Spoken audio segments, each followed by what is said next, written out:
Beauté à tous. Alors, du coup, on se retrouve pour un Kabula, ou du moins pour je dirais une introduction à une prochaine série de Kabula qu'on lancera prochainement et qui auront voilà, plusieurs numéros. Donc, alors, il n'y a pas encore de précision au niveau du nombre de ces Kabula.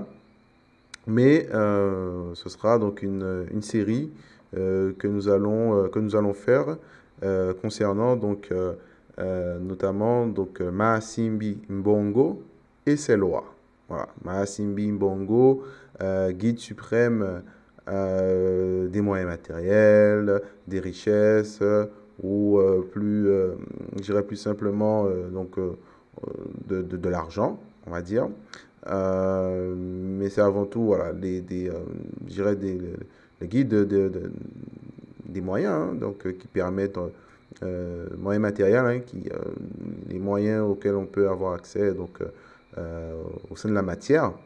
Puisque je sais que c'est un sujet qui est bon, un sujet central. En tout cas, c'est un sujet qui concerne tout le monde. Tout le monde est impacté, du coup, voilà, par la place et l'importance des moyens matériels, de la richesse, dans la vie du quotidien, de l'argent, voilà. Donc c'est vrai que ce sera voilà, l'occasion de pouvoir aborder certaines lois, hein, et les lois qui régissent je dirais cette réalité, cette part de nos existences. Puisque, alors, pour de multiples raisons, c'est vrai que parfois on peut avoir un rapport je dirais, déséquilibré ou conflictuel avec les moyens, avec l'argent, avec la richesse. Euh, Surtout au sein de la communauté, bon, parfois on peut comme ça voilà, avoir peut éprouver certaines difficultés, peut-être voir une certaine précarité, mais cela est sans doute lié à la compréhension que l'on a et le rapport que l'on entretient justement avec les moyens financiers, hein. Et du coup, voilà, c'est très important qu'on puisse prendre le temps mais de bien comprendre et j'irais de travailler sur ce rapport que nous avons donc justement aux finances, puisque cela impacte largement nos existences, notre quotidien. Donc ce sera très important voilà, au cours de cette série d'évoquer les lois qui régissent cette réalité, le monde qu'on qualifiera le monde de l'argent, hein, avec les, les, euh, les échanges que nous avons, notamment avec Maasimbi Mbongo lui-même, qui nous fait part de ses enseignements, de ses conseils pour nous permettre de pouvoir vivre de façon épanouie et de façon saine notre rapport à l'argent, voilà, notre rapport à la richesse et finalement comprendre les lois qui régissent finalement l'attraction financière. Comment se comporter, euh, que- quelles, euh, quelles attitudes adopter pour favoriser le fait d'attirer de l'argent, le fait d'avoir une santé financière qui soit bonne, qui soit stable. Donc ça, c'est important de pouvoir comprendre ces fameuses lois, hein, qui régissent cet univers. C'est vraiment un bonheur de pouvoir recevoir ces enseignements du guide suprême lui-même, euh, qui nous indique voilà, les, les, les attitudes, comme je disais, les comportements, les postures à avoir afin d'instaurer un rapport, un rapport équilibré, harmonieux, hein, avec son univers, avec le monde qu'il gouverne. Donc voilà, nous vivons donc dans une ère, à une époque encore dominée par par le capitalisme. Et c'est vrai que en naissant, en grandissant, on peut comme ça avoir une certaine approche, une certaine vision, donc je dirais de l'argent et du monde des finances, donc impacté, biaisé par cette domination, donc cette place prépondérante donc du capitalisme et ce rapport donc à l'argent, à comment gagner de l'argent, comment le gérer, etc.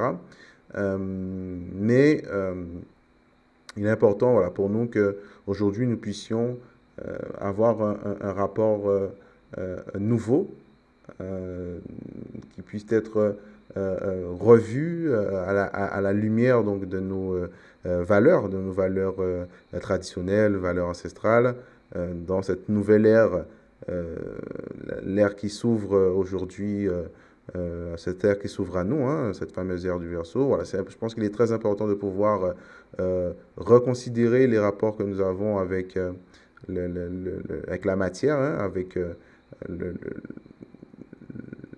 les moyens financiers, matériels.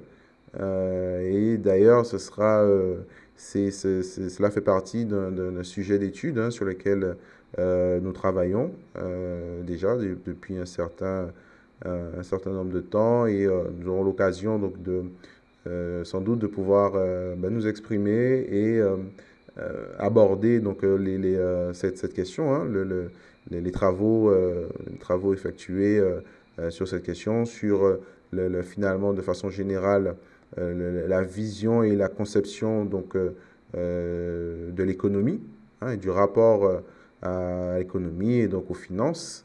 C'est un travail voilà, sur lequel nous travaillons, comme je disais, déjà depuis un certain temps. Et donc, le moment venu de pouvoir vous présenter le résultat de ces recherches. Voilà, ce sera l'occasion sans doute voilà, de partager, de faire des caboulas. Alors, peut-être pas, ce sera peut-être différemment que sur la chaîne donc, de notre centre, hein, donc, du centre NIOSI. Ce sera à voir, mais en tout cas, voilà, euh, nous n'hésiterons pas donc vous tenir au courant sur les résultats de nos recherches ou comment accéder aux résultats ou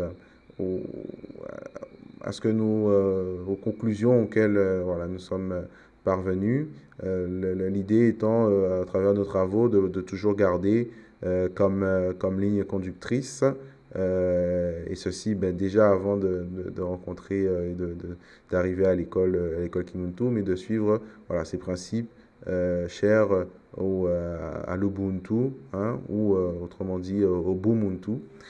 C'est très important que nous puissions comme ça voilà, avoir une autre vision de l'économie, une autre vision, donc un autre rapport à l'argent, aux finances, qu'un rapport capitaliste, avec toutes je dirais, avec tous ces travers et toutes les conséquences que cela a pu avoir sur nos sociétés au cours donc des dernières décennies, et je dirais même des siècles qui viennent donc de s'écouler.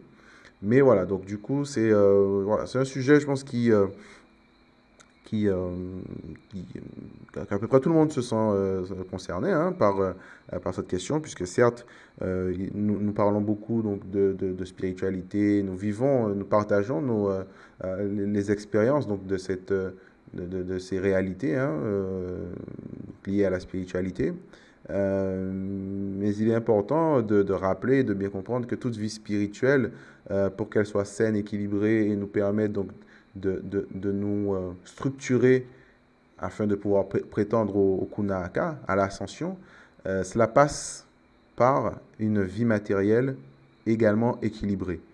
Voilà. C'est-à-dire que concevoir une vie spirituelle